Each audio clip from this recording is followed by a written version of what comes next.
I'm Allison Joseph, and I am so thrilled to be part of the Last Sunday reading series, bringing me back to, in a sense, where it all began for me, Bloomington, Indiana.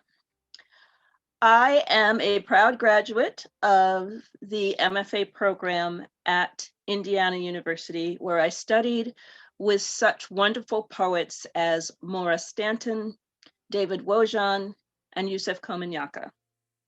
And most of all, I met my beloved husband, now deceased, John Tribble. And I want to start my reading actually by reading a poem of John's, which is a tradition I've started since his passing in October of 2019. This is John's second book. John was the author of 3 books during his lifetime. The book is called And There Is Many a Good Thing. It is still available from Salmon Poetry, that great Irish and American poetry publisher. And losing John was an incredibly hard thing, and it still is. But knowing that I have his poems to comfort me has been an amazing source of strength for me.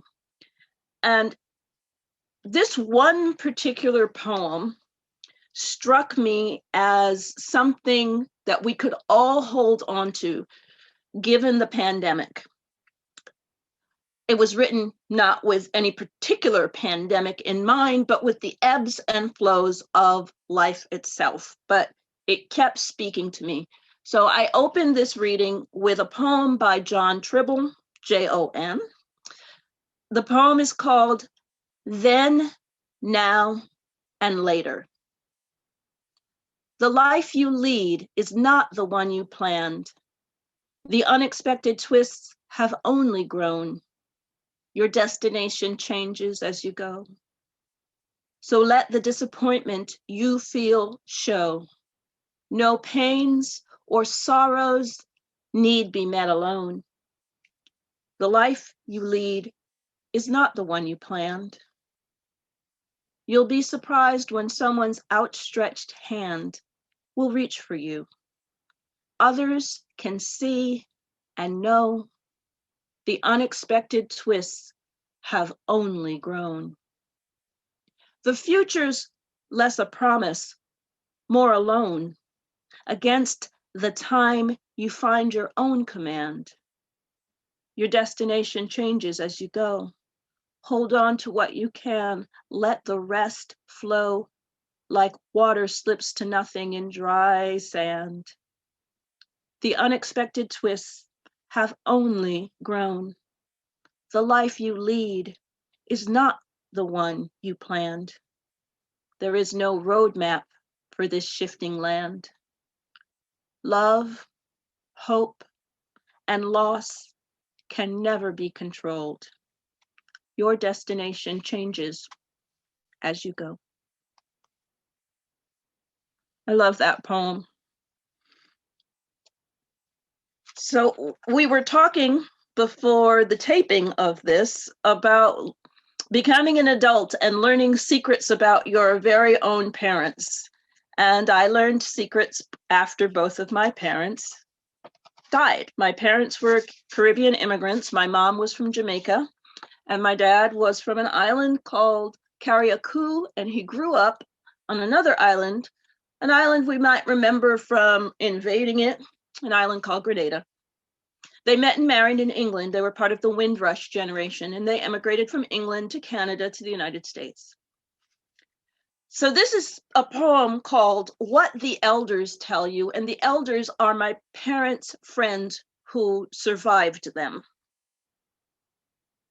What the elders tell you.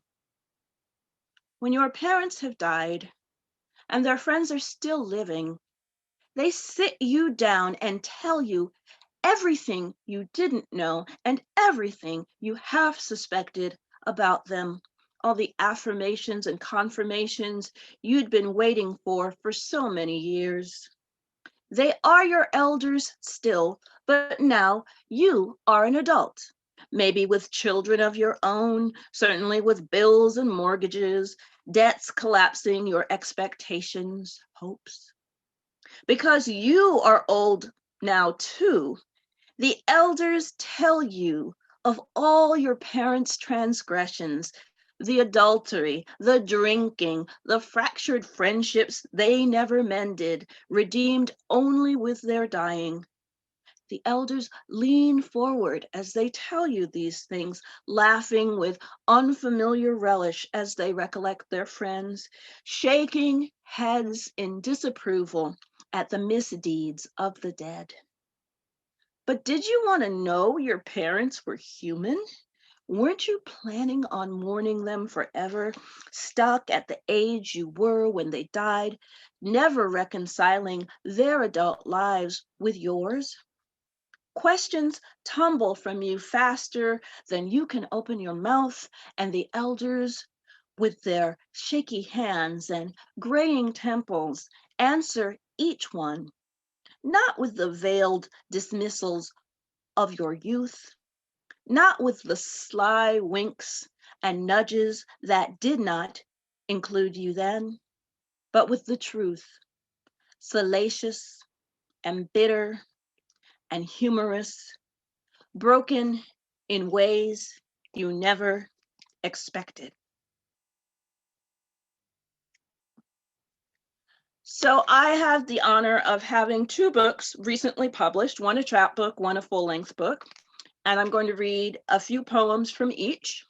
This book is called Professional Happiness, and it was published recently by Backbone Press, which is a chapbook publisher from North Carolina specializing in the works of women and people of color. And this is my second book. I had a book with them called Trace Particles, and this is my second book with them, Professional Happiness. And Professional Happiness is unabashedly a book by a poet for other poets. It's a book for makers. So there are ekphrastic poems here, both ekphrastic poems invoking visual art and ekphrastic poems about music. But this one is for us writers, because we go through so much pain and turmoil being writers that I wanted to write a poem in the form of the ultimate acceptance letter. So this is called Editor's Kiss. Editor's Kiss. I want to publish you, loving your lean, sculpted lines, caressing your metaphors and similes until your ink comes slick off the page onto my fingertips. Let me bring your words out of that tired little envelope you sent me. Set them in type so indelible the world can ooh and ah like I did when I first met them, first tasted them, rich and heady as cream, as meringue savored, licked from my mouth's sweetened corners. Every time I read you, I swoon, shudder, moan with lovely, jealous agony and envy. I pull strangers off the street to recite your words to them, having committed all you've sent me to memory. If you let me publish you, I swear you won't regret the way your poems look. Words curving down the page in sleek and sinuous stanzas so tasty, no reader can ignore or resist them, savoring each bit of silky talk you've stroked into my ready ear. Of course, that poem harkens back to a time where you got poems in the mail as an editor, and now everything's electronic, but it's still much sexier to think of words coming to you in envelopes. So I didn't change that. So this is a poem called Writing While Dead. I'm not dead yet, but I wrote about it anyway. Writing while dead. When I died, I sat down and wrote this poem about how good it felt to be finally dead. No, I never had to pay another bill again. No more blood-sucking utility companies filching cash from my bank account. No more bank account, ATMs. No more mortgage bills or property taxes from the county. No more county. only this wide, spacious county called death. I really like it, especially this writing while dead, aka WWD, requiring no ink, no paper, words appearing in air as if spoken, carved into sky, no eraser needed, just a puff of breath from my dead lips, but not really breath, more like vapor, an ether with no human parallel, eternal and yearning. Writing while dead means you'll never worry about your mother or dog reading it. After all, you're dead and they won't look to the sky expecting to find your invisible poetry there. All they see are the declarations the stars make, those lonely demarcations. So you, I, can write whatever, say whatever, can make a flower pot a dagger, winter coat a feather, sewing machine a spyglass. No autobiography to writing while dead, so I can be murderous and nasty, twisting enemies and rhymes and syllables, comforted by mortal words in immortal sounds, afterlife resounding in my sainted ears. So the second book that I've had recently published is called Lexicon, and it's a full-length book published by Red Hen Press, and I'm delighted to be a Red Hen Press author. They are located in Pasadena, California. They did a previous book of mine that did well called Confessions of a Barefaced Woman, and this is in many ways a follow-up. Confessions of a Barefaced Woman was all about my failed femininity. Not good at being a girl necessarily. This book is all about how much I love words, even though they baffle me and fail me again and again. So, and there are quite a few poems about grief and grieving in this book, and I didn't expect that that would coincide with the loss of my husband, but it just seems that it's very fitting that these things have come together. So I am a sonnet enthusiast. I love the form, the way it locks me in, and I can say things in 14 lines that I probably wouldn't be able to say in any other way. So this is a poem from Lexicon, and the good folks at Red Hen Press issued this poem on a broadside. So I'll read the poem and then I'll show you the broadside. Grief, a petition. I want to limit grief to 14 lines, to capture it inside a rhyming box that I can put together, then unlock, when brave enough to claim the grief that's mine. I want to make my sorrows small enough that I can carry them one at a time, assured I've made a space where they're confined. Grief unrestrained, too fertile, too vast and rough to go unchecked. I need to break it down, go bit by bit until I've built a space with boundaries that wrap their way around, like vines around a stake. I want grief bound, hemmed in by words so I don't have to face its clamoring, that unrestricted sound. And this is what the beautiful broadside looks like. So it's absolutely gorgeous. And I don't know if Red Hen has any still, but makes a nice parting gift. So another form I really love is the pantoum. And I am very fond of repetition in poetry, perhaps too fond. That's a legit criticism. So I'm going to end with this poem called Recommendation Letter, because so much in the literary world depends upon the getting of, the issuing of, the writing of the recommendation letter. You need them to get into a creative writing program. You need them to get into certain conferences. You need them if you want to go to a writing colony. Oh, you know, it never ends. So this is, and I love the way the Pantoum's repetitions end up making fun of things. So, recommendation letter. I'm writing on behalf of someone else. I knew him in a life that's years ago. He's just the one you want to hire. Please give his application full attention. I knew him in a life that's years ago, and everything about him's faded now.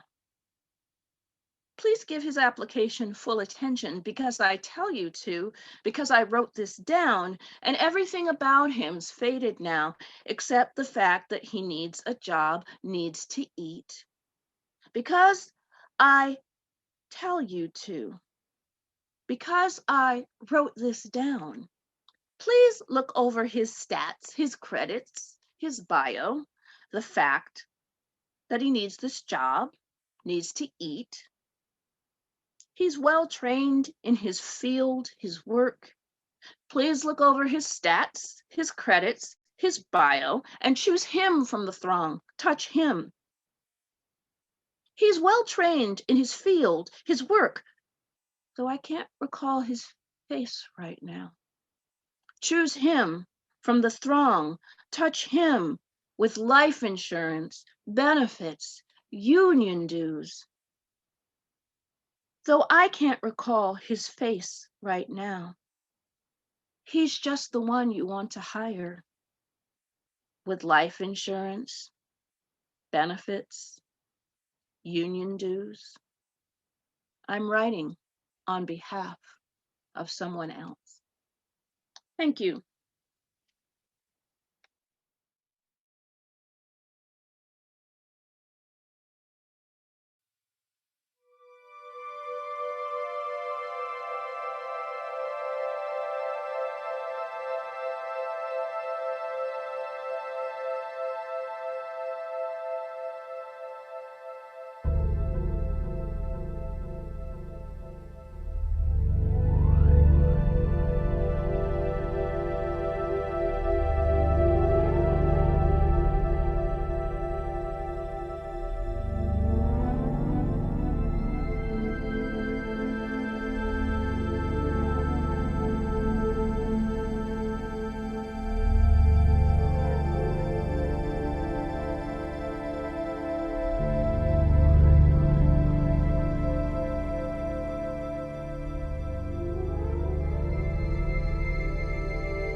Hi, everybody. Thanks so much to Nancy Chen Long for inviting me, and thanks to Patsy and Pat for all that you're doing. And Allison, thank you so much for those beautiful poems. I really admire the artistry in there, and so I only wish that we could actually be in Bloomington, because when this was first set up, my husband and I were really excited for a chance to go because we're in rural Indiana and Bloomington's really cool and fun, different place for us to be. So, and also it would be great for all of us to go out afterwards the way, a good reading should be, right? But this is cool too.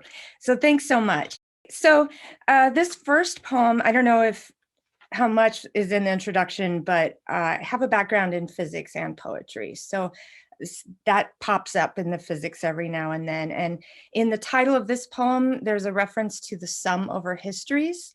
And in physics, basically what that's about is between point A and point B, there are an infinite number of possible paths that an object can take.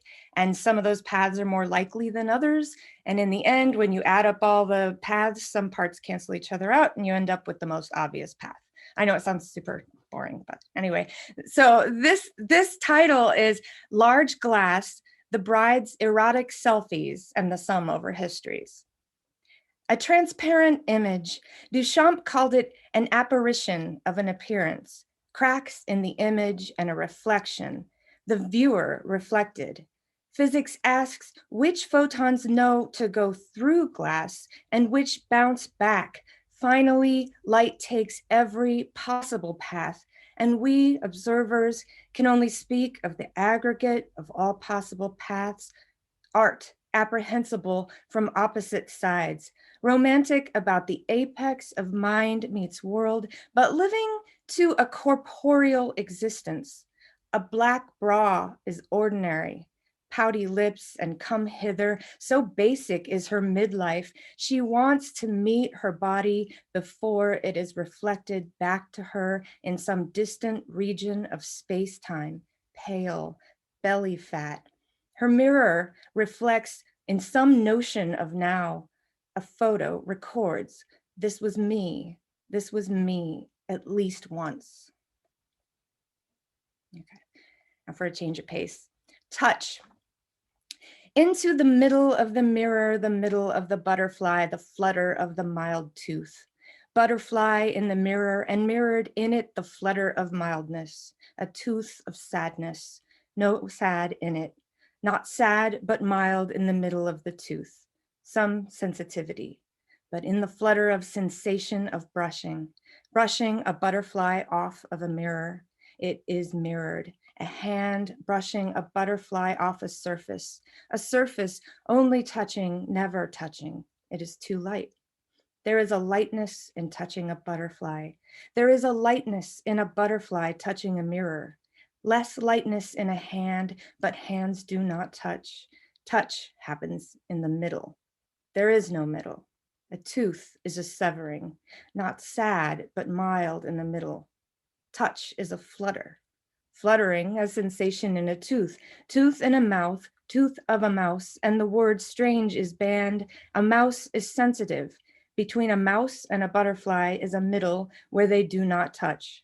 Still, a mouse is sensitive to a fluttering of a hand over a mirror, brushing a butterfly aside. Okay, so that's the most surreal, I guess, thing, or Stein-like or whatever it is, but indulgent maybe. Okay, so this poem is from my chapbook called World Composed. It's from Finishing Line Press, and it's called Measure. The sky is the reason you can't remember how language first fell on your small ears. The sky will turn white and ellipsis, constellation and cloud. The sky hangs its coat of silver on morning's hook. The sky is indefinite, preceded by a definite article. It repeats itself, and what you hold, hope to hold, remember holding, is vapor. Water at these several points, in this instant not dissipating. Cloud, constellation of drops, Such accounting possible only because we imagine we stop time. Imagine infinitesimal points, mind of God, mind over motion and matter and space between. The sky is vast, this transparent, infinitely long ruler with infinitely small divisions will measure. Okay, and background for this. So in 2015, two black holes collided, well, billions of years ago, but it was detected on Earth, two black holes collided. And there was this astrophysicist on the team named Corey Gray, whose mother, Sharon Yellowfly, is a member of the Siksika tribe of North America. And her language, Blackfoot, was a disappearing language. And when everything was on hush, they were trying to translate the press release into hundreds of languages. And he asked his mother to translate this press release about gravitational waves from black holes into Blackfoot, which is no small feat because she had to invent a lot of language for this. This was not originally in Blackfoot what a laser interferometer is or something. So it was really, really cool experiment. And I have much admiration for Corey Gray. And so also at the time that I learned about this story, I was studying glaciers and climate change and how when glaciers melt. First of all, I didn't know it was called calving, but when a glacier melts, it calves, and when it melts and breaks apart, and how ice in all its layers contains information about ancient climates. Okay, so now for the poem. As the canoed Rasmussen Glacier calves, a woman translates gravitational waves into Blackfoot. When we first detect the chirp of black holes colliding, she renders the press release into disappearing language. Light splitter and union of instruments, speak interferometer. Self-strengthened lights exploding, speak gamma rays. Such subtle bird songs are undone by gravitational waves. We are compelled to fix their fugitive features. In glaciers, nature deviates and also runs its course. Its layers not quite memory, more like artifice. Snow's structure, changed under so much weight, the geometry of flakes collapses. Heavy cold compressing air, deforming fern. The cold is a formalist. It constructs a made thing, temporary, describing ancient climate feedbacks as it melts. How elusive the object, how we read impermanence in layers of ice so compressed its expansion can shatter glass, of ice so deep you can no longer discern sequence, its layers folding and sliding into the nonlinear, as effortful as astrophysics in Siksika, somehow still legible. We must consider and reconsider freezing and thawing. A girl punished for speaking in her native tongue, the defiance in resurrecting an idea whose circumference swells and contracts, an artifact of water and sky, revealing the dual meanings of sublime, its magnificence, its vaporizing solidity, which I say is proof of something if it doesn't save us. Okay. No explanation really for this one. Strewn in the air. Leonardo, commissioned to paint a devastating battle scene, war in twisted torsos and grimaces, planned in his notes the way the dust would be rendered. The red particles kicked up from horses' hooves and falling human forms, the way these would mingle with the smoke of artillery. He wanted to get this right. The blend of dust and smoke would catch the light, some particulates airier than others. This seems right, the air as an index of suffering. Marie Curie spoke of dust, the air of the room, called it a conductor, and isn't that right? A radioactive air in our wake where tardigrades, microscopic water bearers, can take the rays, the high pressures, severe temperatures, even airless conditions. The air was ours, and we learned to read it, to assess, and to evacuate. Resemblance. Goldfinch, speaker in a world made intelligible, who not so much thinks as overhears thoughts, as in a Bach fugue, emptied of semantic content, no introspection, but still unmitigated thought, or at least what feels like thought, arrow pure as flying toward glass. Yes, that must be what happened. Safe to infer the goldfinch did not know the windows were there, how easily we imagine its cognition, project mistakes into its mind. Goldfinch error must have been seduced by the clarity of 2 layers of windows, must have lit off for the raspberry bush on the other side of both. Or maybe it had only in mind a through path, as if in flight it could be without intention. Some of us are really bad at turning inside out, build bang up models instead, do materializing on imagined grass, the whole turf saving the phenomena. Do you also assume that reality has edges? Bounce X-rays off of crystals, modify chemical reactions, spot kinetic isotope effects. Also, you can see the structure of the unseen, all that hyperbranching and chirality in your molecular models, a certainty in yellow feathers, bright enough even for you. Right before I ran over the dead goldfinch with the actual mower, its yellow reached up from the virtually material lawn. Its gray bird cavity sank into the notional. In that instant for me, its last phenomenological experience felt known. A brief consciousness interrupted. You regard the resemblance of your models as provisional, you optimist, as if a mind so dedicated could ever get it right. Okay, thanks.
Hello again. This is Allison Joseph, once again, reading to you from a couple of collections. I am a big fan of the chapbook. because why not? They're cute. You can stick them in your back pocket. And I've had great success working with various publishers from all around the country. So I'm going to read some poems from some recent chapbooks and a few poems from a chapbook that is forthcoming. And I'll tell you about each of these books and each of these publishers. So the first book I'm going to read from is called The Last Human Heart. It was published by the wonderful folks at Diode Editions as one of the winners of their chapbook contest. They do both full-length books and chapbooks, and this was published in 2020, right before everything went wacky. So I love this book, and it hasn't been given enough love, so I try to read from it. And it's a book about objects, which sounds really boring, but one of the things I love to do is concentrate in a poem on some ordinary object and ponder my relationship to it or become that object in the poem. And it's one of those assignments that if you teach, you give over and over again. Imagine that you're a peach. So I have to do the things that I assign to people. It's only fair. So this poem is called Peach. Peach. Too bruised for anybody's touch. I am one among many. Too battered to buy, roughened by too many fingers. Felt up, put down, squeezed, left to spoil. No longer russet and gold, I hide among the fresher and more beautiful, obscured by the light of others. Trying not to let anyone see how skin grew damaged when clumsy shoppers dropped me to the dirty supermarket floor, picked me up, put me back. Once I glowed reddish yellow, a pleasure for someone's hungry mouth, a confection waiting to be bitten. Now I am brown, mottled, spotted. No one will take me now to slice me up, savor my mounds, savor my slices over mounds of melting vanilla. Soon I'll be tossed from this bin, singled out from the ready to be bought, pitched among rotten cabbages, dead lettuce. But once I was round, full, packed with the sweetest juice ever. So delicious no one would buy me for fear they'd never taste anything as luscious again.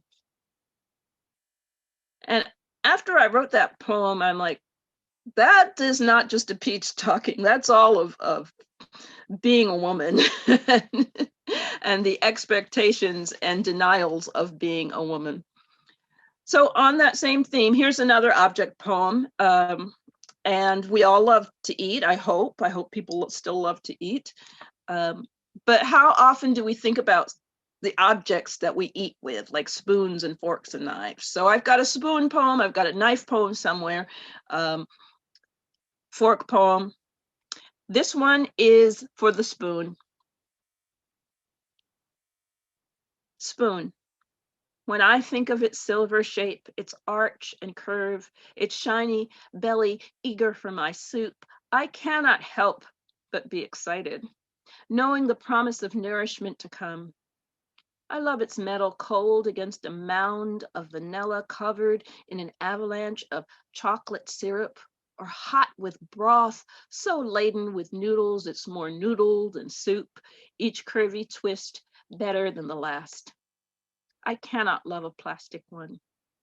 My spoon must have permanence, surviving and outlasting bad radio songs and difficult skirt lengths.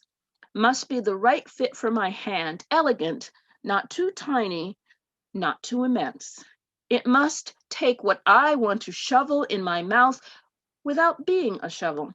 Must be more like a star. It's my pleasure, its only purpose.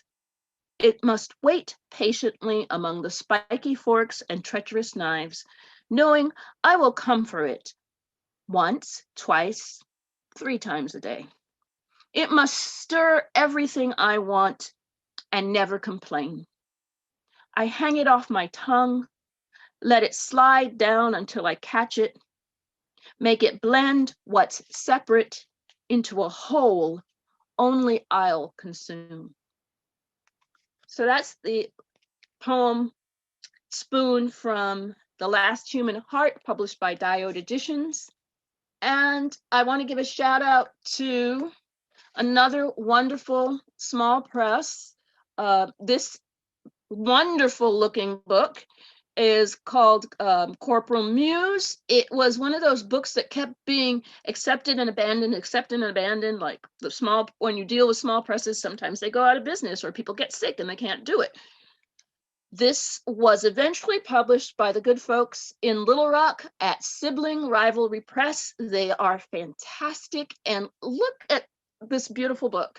So I'm going to read a poem from Corporal Muse, and this is a poem in response to that very famous poem, One Art, Elizabeth Bishop. If you teach, you've probably taught a couple of famous villanelles. I teach people to write things like villanelles. So I teach One Art and I teach Do Not Go Gentle. I teach those over and over again. And One Art always strikes me differently every time I read it. And one time I read it and it made me indescribably angry. I didn't know why. So this was my response. I love the poem, but that one response, that one time, was anger.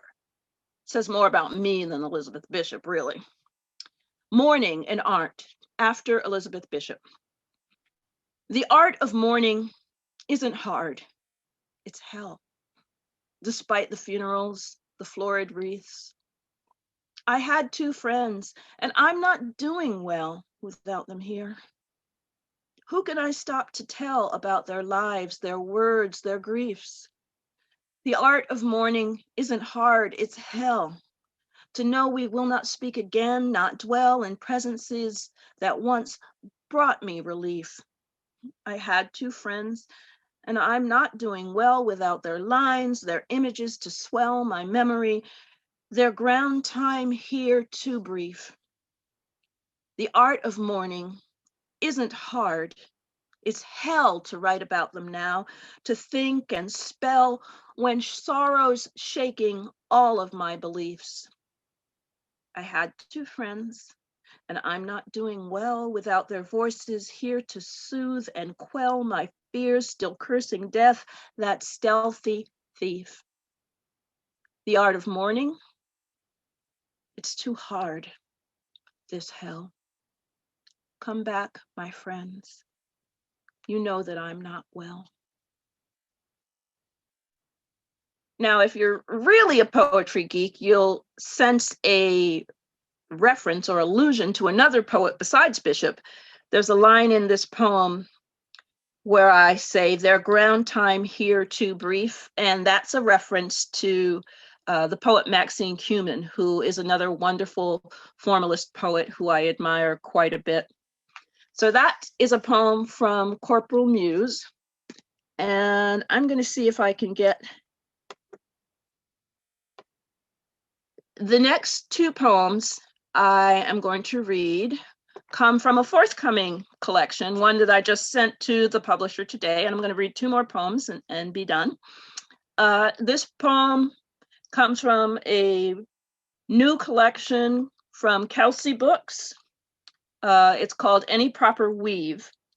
And the theme of this particular collection, I didn't realize it until I was getting it prepared to send to them. You know, you put everything together and you make sure the manuscript is the way it should look, and you realize how the poems are bouncing off one another. I was angry when I wrote this book. It is a chapbook. Should be out in October.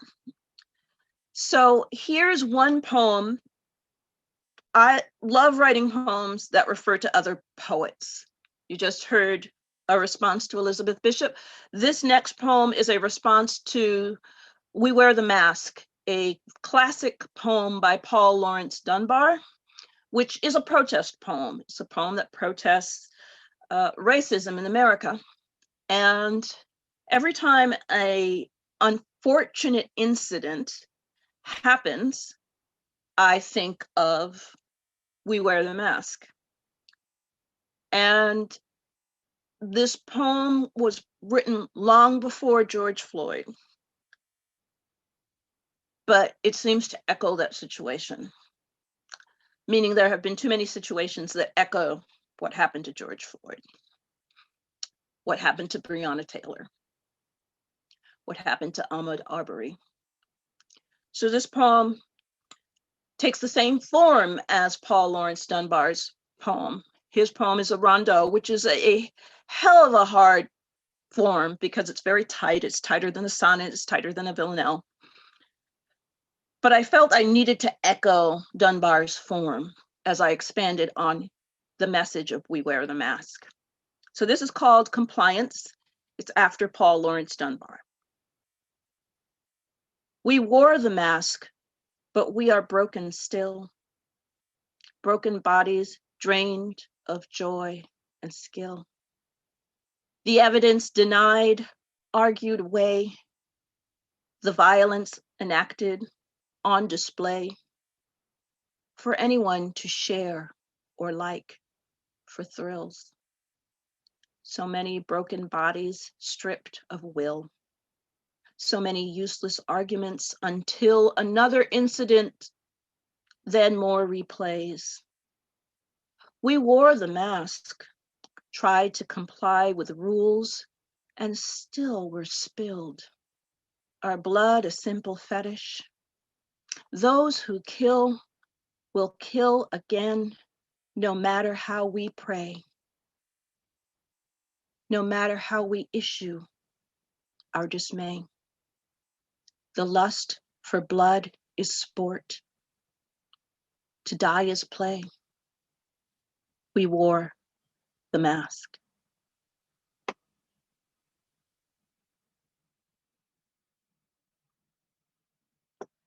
And I'm going to end with a poem that's also from Any Proper Weave. And it wasn't written in response to the pandemic, but so many things about the pandemic feel reflected in this poem. And particularly as we're reemerging, trying to shake off the rust of really not. I personally have been very isolated because I had lost my life partner, and then months afterwards we went into lockdown and I taught for a whole year on Zoom. So now we're surfacing, we're coming back up for air. It's still dangerous and we still have to take precautions, but what happens? So this is kind of me asking the questions, how do you cope? What happens when you surface? And yeah, there's an echo of Margaret Atwood's novel Surfacing. I chose that word because, hey, who doesn't want to evoke Margaret Atwood? After surfacing. So how are you coping with all that's gone wrong? Indulging and doping, or crafting a song? With all that's gone wrong, why fight for what is right? Indulging and hoping these wrecks will be slight. Why fight for what's right? Why bother at all? These wrecks will be slight, surviving the fall. Why bother at all? Why wake up and rise? Surviving the fall means hearing those lies. Why wake up and rise? World slaps you back down, and hearing their lies, you know you're not sound. World slaps you back down when you're on your feet. You know you're not sound, and feel each defeat. When you're on your feet and flailing about, you feel each defeat and each stinging doubt. And flailing about, you feel where you break. With each stinging doubt, you harness each ache. You feel where you break, indulging and hoping. You harness each ache, each lesson in coping. Thanks so much.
Thanks again for letting me be part of this wonderful event. And I just want to say what a privilege it is to read with Allison Joseph. Like this has been really amazing. And that was a really powerful second set too. So thank you so much for sharing.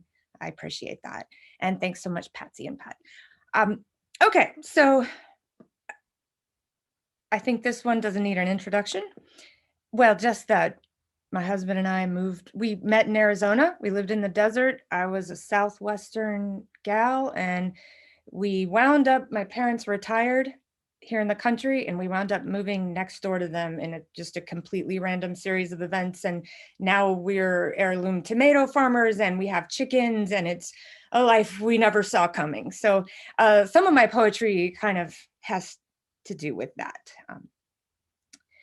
Inventory of a Midwestern barn. This light-trapped keeping place. Evidently, cracks in the concrete floor, a leak in the barn roof. Fierce pitch of the rural, even an artifact darkening will throw back. Old glass mirroring, then something like distance blinking, as if claimed by the future. These worn windows with wood rot, brute wounded timber, and the timbre of made things so ruined the salvage store refuses them. Nor can the panes be melted down, glass fibers in a resin matrix, or anyway, no one will take them. So much for pushing upstream, so much for the use we tore into, for shapes we thought we might build, manifesting total deliverance from ruin, all we wanted to offer. Landfill, except two, repurposed in the chicken coop, yet in use. glassy, slow motion of entropy and the utmost collapsing. This farm only ever existed mind deep, still a zone where every framed opening seduces, as if significance is stored in its decay. We when we came out here, there was just a field of cool season, regular old grasses. I think it was a hay field for a while. And we became a part of a conservation project, and we planted a bunch of warm season native grasses and wildflowers. And it's hard. It's hard to make that work. Like you plant and it just, and also we had no experience, but it's really super hard to do. So this is some of my blending of kind of eco-poetics with what we're doing here on our little spot of land. So, rescue. Grass, girl. Suppose we store what survives in the Staten Island landfill. Wall it off to immunize ourselves of our offense. Trash mounds sealed with impermeable geotextile. Grass, seeded to prevent erosion. And even as we import native species, a power company retains access to the methane quivering beneath. Nothing wasted, yet no pretense of restoring an original landscape, where once ice sheets retreated from the estuary. Ecological rehabilitation, the sum of posthumous portraits subtracted by dirt and reach, but letting go the notion that we can return to what when equilibrium has been disturbed. Not so persistent prairie or marsh, relentlessly random population dynamics, a system of confounded balance, but the fiction of a stable landscape yet appeals. In Indiana, my manufactured meadow does not rest. It, like fresh kills, takes intervention, deliberate fire, winter reseeding, sometimes, yes, the chemical eradication of bully invasives, the punishing disposal of trees in the name of conservation, where what we recover is what we had removed. Consider the carbonized papyri of the Herculaneum, offerings of Mount Vesuvius, in this oxygen-starved villa, the unlikely preservation of a library.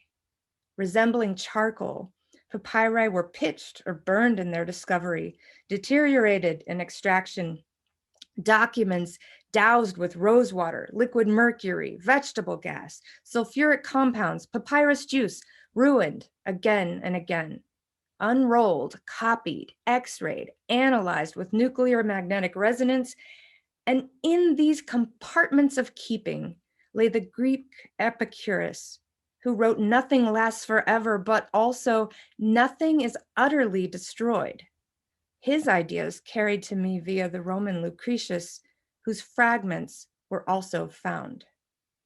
And I guess another comment about that, maybe I should have said that I love this story of when they first found these scrolls in the Herculaneum, the excavators thought they were just logs or just burnt wood. So they were just throwing away all these really important documents, and then it took them centuries to figure out how to actually read them without destroying them. So, okay, this next one, I once was dry light. So in a 17th century pre-science book by Francis Bacon, there was a table of heat, things that where you encounter heat. It was a very kind of abstract but whimsical table to me, and so I made this kind of riffing off it. I once was dry light. I once was a sun's ray, especially in summer and at noon. I was reflected and concentrated in burning glass. I was as between mountains or through walls. I once was a hollow in a mountain, was a violent motion, a natural motion. I was absolute. Steam and hot smoke was air itself, a furious heat. Once I was air shut up underground in caverns, especially in winter, where wool was close to a fire for a time. I was sparks from flint and steel sharply struck, was yoke beams and wheel axles. I was wet hay stored and catching fire. I was iron dissolved in a glass without use of fire, was the inside of an animal, was horse shit, fresh animal excrement, once strong oil of sulfur and marjoram, and egg white in distilled wine. Once I was a skinless part of the body, eye or tongue, was a burning old nasturtium. I was vinegar and acid and a wound, even the penetrating cold of the north wind, which burns. Okay. Materialism, Exhibit 43, woodpecker and ash borer. Did the woman who fit a year's refuse into a quart ball jar mean to make her waste precious? Here comes a lesson in telling holes from holes. An emerald ash borer, a woodpecker. Vertical splits. One digs for the other, this foraging damage. Consider the life cycle of the ash, the percussive taps of the Picardy, and even that beetle sent from Beijing to France, the crater carved out of one life by another, strange inversion, a made thing, the art of gutting what we need, a sacred absence, what comes to matter. And okay, there's two more. Little Room in the Mind. Oh, and Allison read Still Life with a Peach. That wasn't what it was called, but we had an object poem about a peach, and that theme continues here, I guess. Little Room in the Mind. Here, the peach tree whose branches bend under peach weight. Someone is in love with counting. Someone sorts. Same, same. Yellow is the bullet, yellow is the wave, scattering events, decays, bound states. Someone probes less directly, they're just too small. What is kept there? Someone finds what is read in it from a breeze. And then, yellow tearing itself off as the seams of these peaches.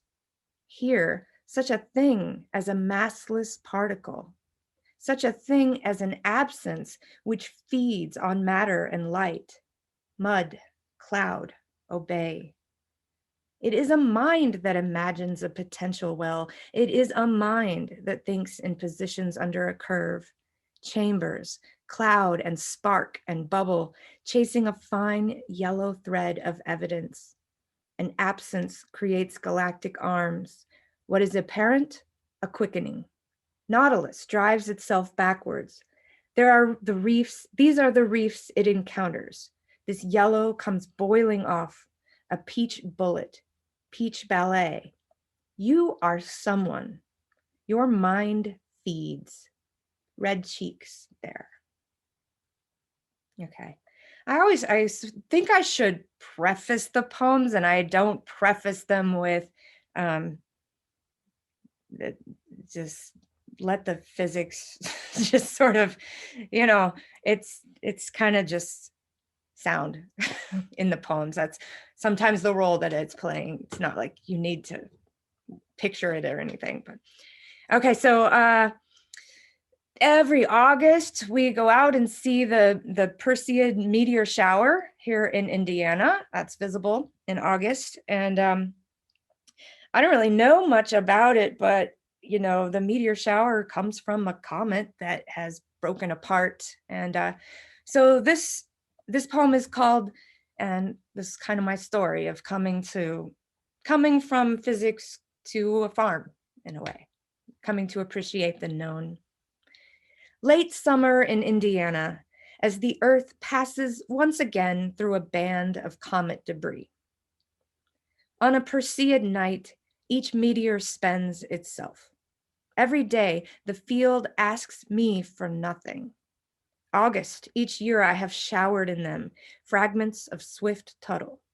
I did not notice in December 1992, when this parent comet was nearest the sun. As I learned, it was July 1862 and will be August 2126. My whole life in the gaping between. This summer, we saw weather, lightning dispatches from the next world, striking because we heard nothing. The sky, an overturned bowl of gray, the entire horizon, south to east, unvanishing. Streaks of electric light, silver threads stitching and unstitching, not us. Storms we could see, but were not in. You wait your whole life for that kind of view, the actual showcasing its branched meanings, silenced and caught equivocating. One has to draw diagrams, slice space through orbital planes to clarify how another's path knifes through ours. It is enough to inhabit one's orbit, to fix one point in the relative unfixed. The radiant point slides as we turn on our axis, drifts against the background stars as we orbit the sun. I've become a spectator of the known, of the observable universe of black-eyed Susans, milkweed, coneflowers, fireflies, and Queen Anne's lace, staring each day, each year until I recognize it. Scope, union, and star system sense. Thank you.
bouncing up and down. I don't wanna touch the ground. Back to you for one more round.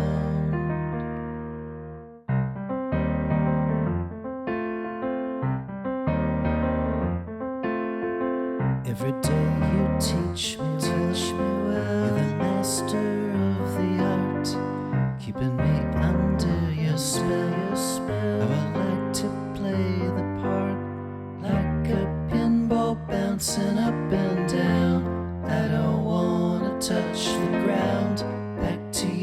for one more round. If we stop, I don't know what to do. My fate I leave to you. Tell me our game's always new. And when you smile at me, I start to see the child in me. The world comes into sharper view. It's such a mystery, the symphony of clarity when you're near me.